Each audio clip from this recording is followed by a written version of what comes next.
Assalamualaikum warahmatullahi wabarakatuh. Om Swastiastu. Perkenalkan, nama saya Kadekinda Herawati dengan NIM 241730834, kelas A, Program Studi Pendidikan Jasmani, Fakultas Keguruan dan Ilmu Pendidikan, Universitas 19 November Kolaka. Baik, di sini saya akan menyelesaikan tugas video saya terkait mata kuliah Pendidikan Kesehatan Sekolah oleh dosen pengampu Ibu Rosti SPD MPD. Baik, adapun materi yang akan saya bawakan yaitu terkait jenis-jenis imunisasi. Nah, sebelum kita melangkah ke materi yang terkait jenis-jenis imunisasi, di sini kita harus tahu apa itu imunisasi. Imunisasi adalah proses pemberian vaksin atau zat ke dalam tubuh seseorang dengan tujuan untuk merangsang sistem kekebalan tubuh agar menghasilkan kekebalan atau imunitas terhadap penyakit tertentu. Melalui imunisasi, tubuh dilatih untuk mengenali dan melawan patogen atau kuman penyakit tanpa harus mengalami penyakit secara langsung. Nah, itulah tadi pengertian terkait imunisasi. Di sini ada juga tujuan imunisasi. Yang pertama, mencegah penularan penyakit antar individu. Yang kedua, yaitu melindungi individu dan penyakit berbahaya dan mematikan. Yang ketiga, yaitu membentuk kekebalan kelompok di masyarakat. Dan yang terakhir, yaitu menghemat biaya pengobatan yang mahal akibat penyakit menular. Adapun dasar hukum imunisasi di Indonesia, yang pertama yaitu ada Undang-Undang Nomor 36 Tahun 2009 tentang Kesehatan. Yang kedua yaitu Peraturan Menteri Kesehatan Republik Indonesia Nomor 12 Tahun 2017 tentang penyelenggaraan imunisasi. Dan yang ketiga yaitu Program Imunisasi Nasional dikelola oleh Kementerian Kesehatan RI. Nah, itulah tadi tujuan dan dasar hukum imunisasi di Indonesia. Dan yang selanjutnya itu kita masuk ke materi tema utama yaitu jenis-jenis imunisasi. Imunisasi dapat dibedakan berdasarkan beberapa kategori, yaitu berdasarkan cara pembentukan imunisasi, berdasarkan program pemerintah, dan berdasarkan jenis kelompok sasarannya. Adapun yang pertama yaitu imunisasi pasif. Imunisasi pasif adalah pemberian vaksin atau antigen ke dalam tubuh untuk merangsang tubuh memproduksi antibodi secara aktif. Tubuh dilatih untuk mengenali kuman dan membentuk memori imun yang tahan lama. Nah, adapun cara kerja imunisasi aktif yaitu yang pertama, vaksin dimasukkan ke dalam tubuh melalui suntikan atau tetes dan semprot hidung. Yang kedua yaitu ada sistem imun mengenali antigen dalam vaksin sebagai ancaman. Yang ketiga yaitu tubuh memproduksi sel B dan sel T untuk melawan antigen tersebut. Dan yang terakhir yaitu sel memori terbentuk sehingga terpapar kuman asli. Tubuh bereaksi cepat. Nah, itulah tadi beberapa cara kerja imunisasi aktif. Yang selanjutnya yaitu ada kelebihan imunisasi aktif. Yang pertama yaitu yang perlu kita ketahui yang ada kelebihan imunisasi aktif. Yang pertama, perlindungan bersifat jangka panjang atau bertahun-tahun, bahkan seumur hidup. Yang kedua yaitu tubuh melalui kemampuan mengingat dan merespon secara cepat terpapar ulang. Dan yang terakhir yaitu lebih ekonomis dalam jangka panjang. Nah, itulah tadi 3 poin dari kelebihan imunisasi aktif. Nah, adapun jenis vaksin dalam imunisasi aktif yaitu jenis vaksinnya vaksin hidup dilemahkan. Contohnya yaitu seperti campak, MMR, varicella. Nah, itu adalah contoh dari vaksin hidup yang dilemahkan. Yang kedua yaitu ada vaksin mati, IPF atau polio suntik dan hepatitis. Nah, itu contoh dari vaksin mati. Dan yang ketiga yaitu ada vaksin toksoid seperti diphtheria, pertussis, dan tetanus. Yang terakhir yaitu ada vaksin subunit, yaitu dengan contohnya hepatitis B, HPV, dan HIV. Nah, itulah tadi contoh dari vaksin subunit dalam imunisasi aktif. Adapun yang kedua yaitu imunisasi pasif. Imunisasi pasif adalah pemberian antibodi dari luar, bukan diproduksi tubuh sendiri, langsung kepada seseorang sehingga tubuh mendapat perlindungan instan tanpa perlu menunggu proses pembentukan imun. Adapun cara kerja imunisasi aktif yang pertama yaitu antibodi siap pakai diberikan langsung ke dalam tubuh. Yang kedua, antibodi langsung bekerja menghancurkan kuman dan menetralkan toksin. Yang ketiga yaitu ada tidak terjadi pembentukan sel memori imun, dan yang terakhir yaitu perlindungan bersifat sementara atau beberapa minggu hingga beberapa bulan. Nah, itulah tadi ada beberapa cara kerja imunisasi aktif. Dan yang selanjutnya yaitu ada jenis imunisasi pasif. Yang pertama, imunisasi pasif alami ASI atau air susu ibu yang mengandung antibodi ke ibu dari ibu ke bayi. Dan yang kedua yaitu imunisasi pasif buatan. Nah, imunisasi pasif buatan ini seperti suntikan serum atau antitoksin. Itulah dua jenis imunisasi pasif. Adapun contoh penggunaan imunisasi pasif, yang pertama yaitu tetanus setelah luka terkontaminasi. Yang kedua yaitu imunoglobulin rabies setelah gigitan hewan. Yang ketiga yaitu imunoglobulin B untuk bayi baru lahir dari ibu HBsAg positif. Itulah tadi contoh penggunaan imunisasi pasif. Nah, di sini ada beberapa contoh terkait imunisasi aktif dan imunisasi pasif. Yang pertama, imunisasi aktif itu tubuh membuat antibodi sendiri, sedangkan imunisasi pasif itu antibodi diberikan dari luar. Yang kedua yaitu imunisasi aktif perlindungan jangka panjang, sedangkan imunisasi pasif yaitu perlindungan sementara minggu sampai bulan. Nah, di sini kita bisa lihat perbandingan antara imunisasi aktif dan imunisasi pasif. Yang ketiga yaitu butuh waktu beberapa minggu. Imunisasi aktif dia membutuhkan waktu beberapa minggu, sedangkan imunisasi pasif itu perlindungan langsung atau cepat. Contoh dari imunisasi pasif seperti vaksin campak dan BCG, sedangkan contoh dari imunisasi pasif seperti imunoglobulin dan serum. Nah, ada juga yang ketiga yaitu imunisasi dasar. Imunisasi dasar yaitu imunisasi yang wajib diberikan kepada bayi dan anak sejak usia dini sebagai pondasi kekebalan tubuh untuk melindungi dari penyakit berbahaya, diatur dan dijamin oleh pemerintah Indonesia secara gratis.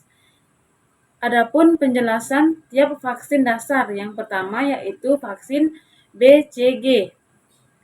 Adapun penjelasan tiap vaksin dasar. vaksin BCG. Yang pertama, mencegah tuberkulosis terutama yang berat, seperti meningitis TB. Yang kedua yaitu diberikan 1 kali pada usia 0,1 bulan. Yang ketiga yaitu disuntikan secara iksutan atau IC di lengan kanan atas. Yang terakhir yaitu akan terbentuk skar atau bekas kecil sebagai tanda keberhasilan vaksin. B. Penjelasan zat vaksin bagian B, vaksin hepatitis atau B.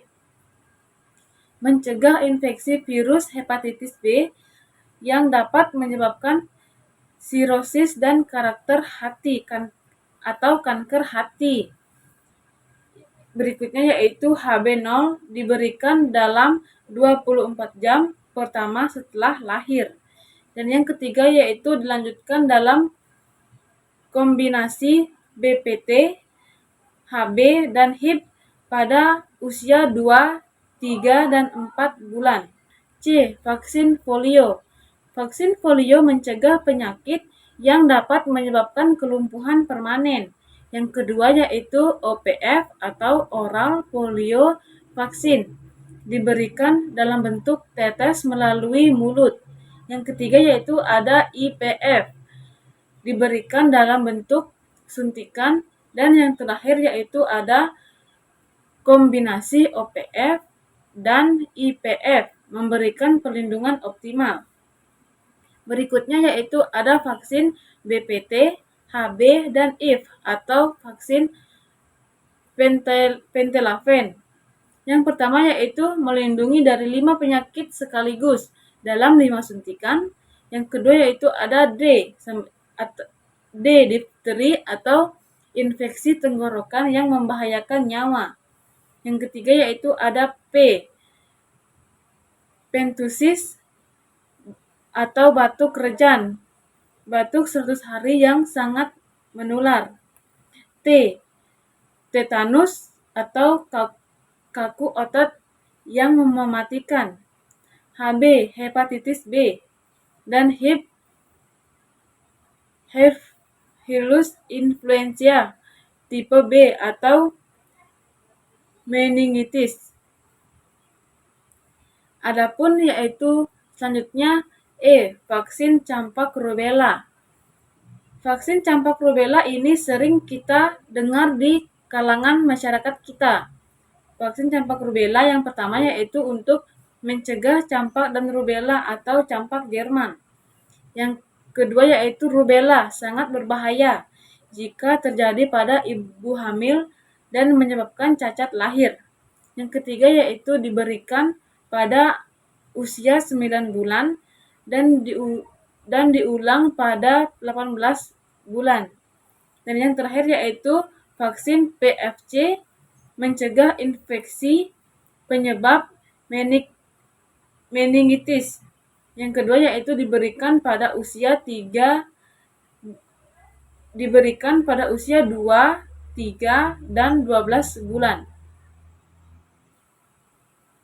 Yang sudah terbentuk dari imunisasi sebelumnya, diberikan pada anak yang lebih besar, remaja, hingga dewasa. Program BIAS atau Bulan Imunisasi Anak Sekolah. BIAS adalah program imunisasi yang diselenggarakan pemerintah Indonesia setiap tahun untuk anak sekolah dasar atau SD. Biasanya dilakukan pada bulan Agustus atau bulan November. Bulan Agustus, vaksin campak rubella untuk kelas 1 SD. Bulan November, vaksin DT untuk kelas 1 SD. Vaksin TD untuk kelas 2 dan 5 SD.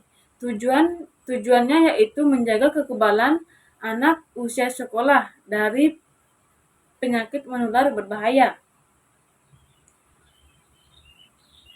Imunisasi lanjutan untuk dewasa yaitu TD atau tetanus difteri setiap 10 tahun sekali atau saat terluka. Yang kedua yaitu ada hepatitis B bagi yang belum pernah mendapat imunisasi. Yang ketiga yaitu ada influenza. Influenza ini setiap tahun terutama kelompok berisiko. Dan yang terakhir yaitu pneumococcus untuk lansia di atas 65 tahun dan penderita penyakit kronis. Adapun yang kelima yaitu imunisasi tambahan.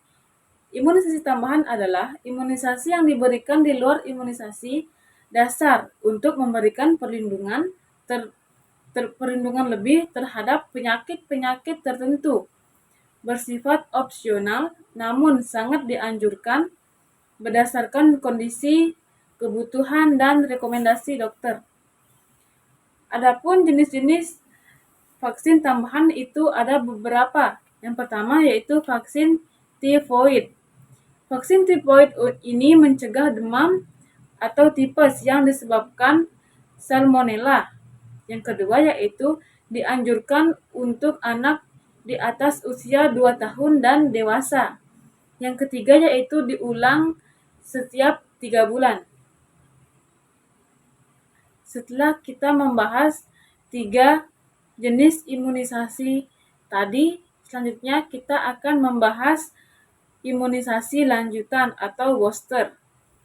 Adapun pengertian dari imunisasi lanjutan atau booster adalah pemberian vaksin ulangan yang bertujuan untuk memperkuat dan mempertahankan kekebalan tubuh.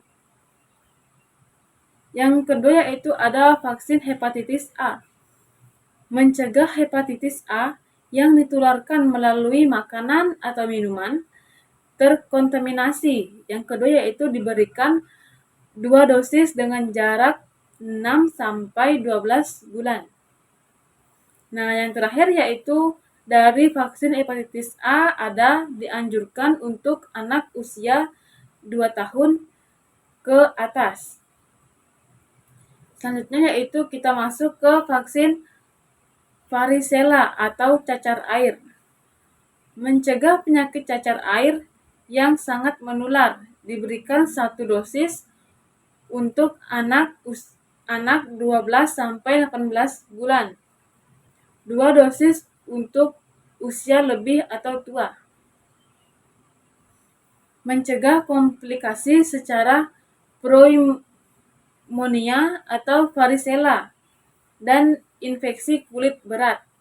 Yang kedua diberikan secara oral atau ditelan pada usia 2-4 bulan dan 6 bulan untuk beberapa merek. Yang terakhir yaitu mengurangi resiko rawat inap akibat diare berat hingga 80-90%.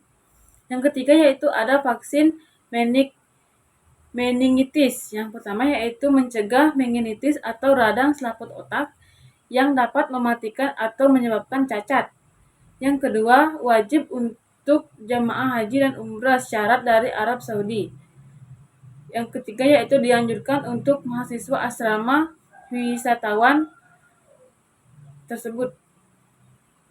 Nah, vaksin yang terakhir yaitu ada vaksin Japanese, yaitu mencegah radang otak akibat virus. Yang kedua yaitu ditularkan melalui gigitan nyamuk. Yang ketiga penting di daerah akademis seperti Bali, NTT, dan Kalimantan. Berikutnya yaitu ada imunisasi khusus atau spesifik.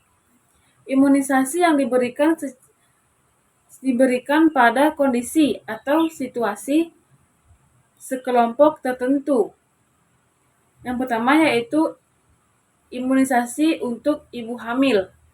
Nah, imunisasi khusus ini imunisasi yang diberikan khusus untuk ibu hamil. Yang pertama, vaksin tetanus dan difteri melindungi ibu dan bayi dari tetanus neonatorium. Yang ketiga yaitu ada vaksin influenza. Vaksin influenza ini sangat penting untuk diberikan kepada ibu hamil agar aman diberikan pada kehamilan trimester berapapun. Vaksin COVID-19 direkomendasikan untuk ibu hamil sesuai kebijakan terkini. Adapun selanjutnya yaitu B. Imunisasi pranikah. Rubella. Penting bagi calon pengantin wanita untuk mencegah sindrom rubella kongenital. Yang kedua yaitu ada hepatitis B jika belum mendapat imunisasi sebelumnya. Yang terakhir yaitu ada HPV jika belum mendapatkan imunisasi sebelumnya itu. Nah, jenis imunisasi selanjutnya yaitu imunisasi perjalanan, meningitis meningokokal, wajib untuk seseorang yang melakukan perjalanan jauh. D. Vaksin pasca atau paparan. Yang pertama yaitu vaksin rabies. Setelah gigitan hewan berisiko atau anjing, kucing, dan kera. Imunisasi pasca ini diberikan bersamaan dosis pertama dan vaksin rabies. Yang selanjutnya yaitu vaksin hepatitis B untuk bayi dari ibu. Yang terakhir yaitu ada vaksin tetanus untuk luka terkontaminasi. Selanjutnya yaitu ada efek samping imunisasi atau KIPI. KIPI adalah kejadian ikutan pasca imunisasi, efek samping yang mungkin kita setelah imunisasi umumnya ringan dan bersifat sementara. Efek samping ringan atau normal, yang pertama, kemerahan di tempat suntikan. Yang kedua, bengkak dan nyeri lokal. Yang ketiga, demam ringan sekitaran 37-38 Celcius.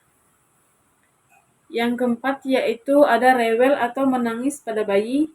Nah, ini sering terjadi pada bayi ketika ia diberikan imunisasi.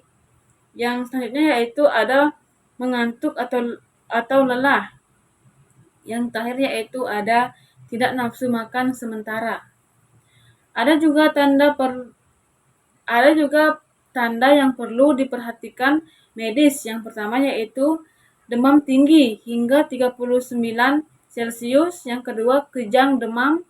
Yang ketiga yaitu menangis sampai 3 jam tanpa henti. Yang berikutnya yaitu ada penurunan kesadaran dan reaksi alergi berat serta abses di tempat suntikan. Nah, itulah tadi tanda-tanda ada efek samping ringan dan tanda perlu diperhatikan medis. Ada D, vaksin HPV atau Human Papillomavirus. Yang pertama, mencegah infeksi HPV penyebab utama kanker serviks pada wanita. Yang kedua, juga melindungi dari kutil kelamin dan kanker lainnya. Yang ketiga yaitu program BIAS diberikan gratis untuk siswi kelas 5 dan 6 SD. Yang keempat yaitu paling efektif diberikan sebelum aktif secara seksual atau usia 9-13 tahun. Terdapat 2 jenis HPV bivalen, 2 tipe HPV, dan 4 tipe HPV. Selanjutnya yaitu kita masuk ke vaksin influenza. Mencegah flu musiman yang disebabkan oleh virus influenza. Vaksin influenza ini sangat sering didengar di kalangan masyarakat. Yang kedua yaitu direkomendasikan setiap tahun karena virus influenza terus bermutasi. Yang keempat yaitu sangat dianjurkan untuk ibu hamil, lansia, anak usia 6 bulan sampai 5 tahun, penderita penyakit kronis, dan tenaga kesehatan. Yang selanjutnya yaitu ada vaksin rotavirus. Vaksin Rotarius ini mencegah diare berat akibat Rotarius, penyebab utama diare pada bayi. Adapun penanganan KIPI ringan. Yang pertama, kompres dingin di area bekas suntikan. Yang kedua, berikan paracetamol sesuai dosis jika ada demam sesuai anjuran dokter. Yang ketiga, berikan ASI lebih sering pada bayi. Yang keempat yaitu pantau kondisi anak selama 30 menit setelah imunisasi di fasilitas kesehatan. Ada juga bagian berikutnya yaitu kontradiksi imunisasi. Kontradiksi imunisasi ini kondisi yang menjadi alasan penundaan atau tidak boleh dilakukan imunisasi. Nah, inilah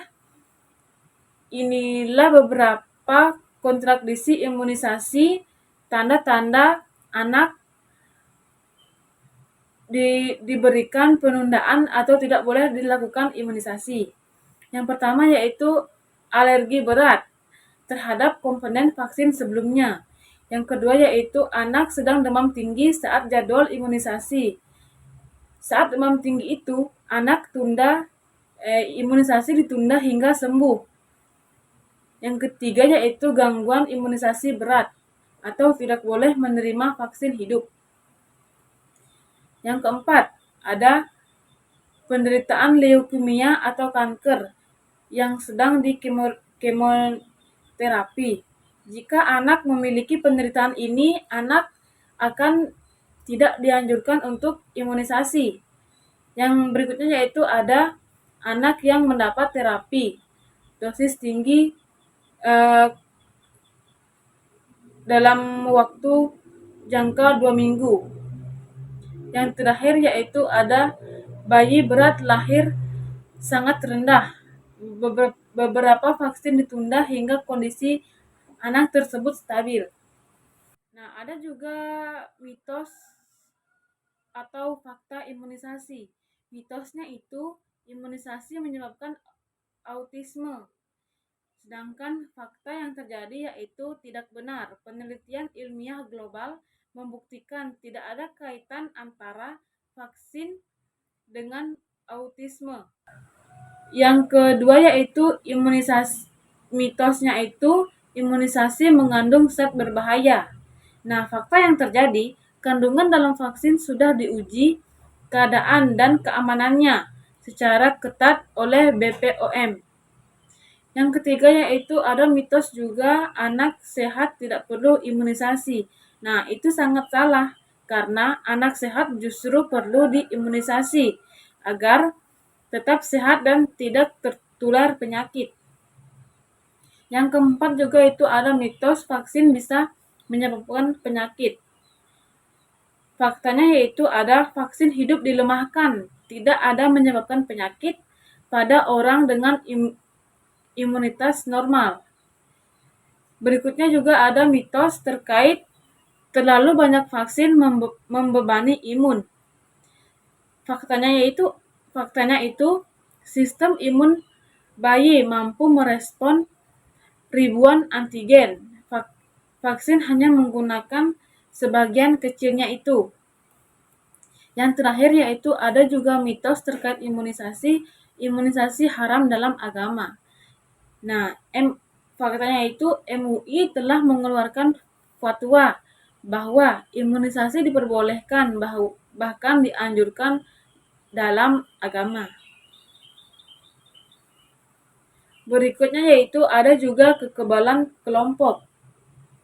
Kekebalan kelompok terjadi ketika sebagian besar anggota masyarakat telah kebal terhadap suatu penyakit sehingga secara tidak langsung melindungi individu yang belum kebal atau bayi, lansia, penderita gangguan imun. Adapun ambang batas herd immunity beberapa penyakit, yaitu pertama penyakit campak.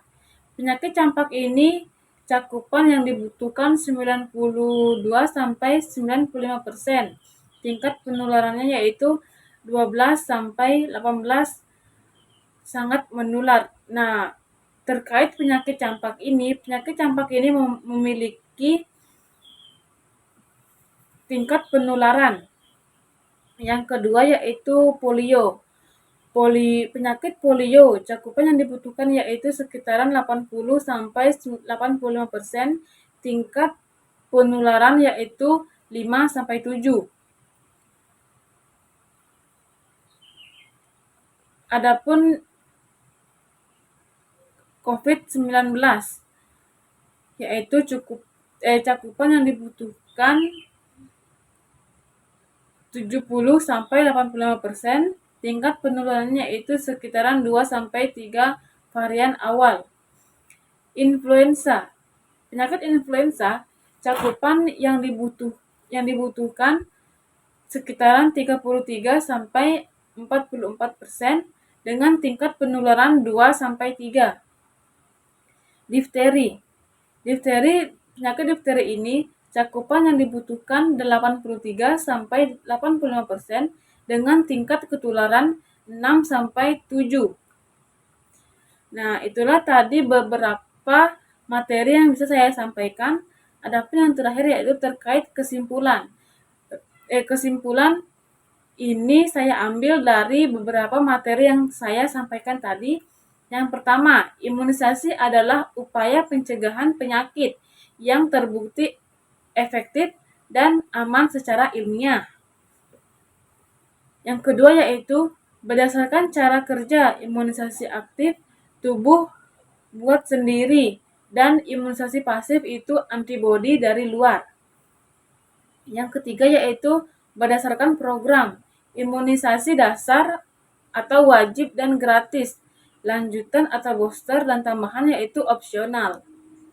Yang keempat yaitu imunisasi khusus, tersedia untuk ibu hamil, calon pengantin, dan pasca paparan. Yang kelima yaitu ada KIPI. KIPI umumnya ringan dan sementara, efek berat sangat jarang, namun perlu penanganan segera. Yang keenam itu ada herd immunity, hanya bisa tercapai jika cakupan imunisasi di masyarakat tinggi. Nah, itulah tadi beberapa materi yang sempat saya sampaikan. Adapun kekurangannya mohon dimaafkan. Saya akhiri dengan ucapan wassalamualaikum warahmatullahi wabarakatuh. Om Santi Santi Santi Om.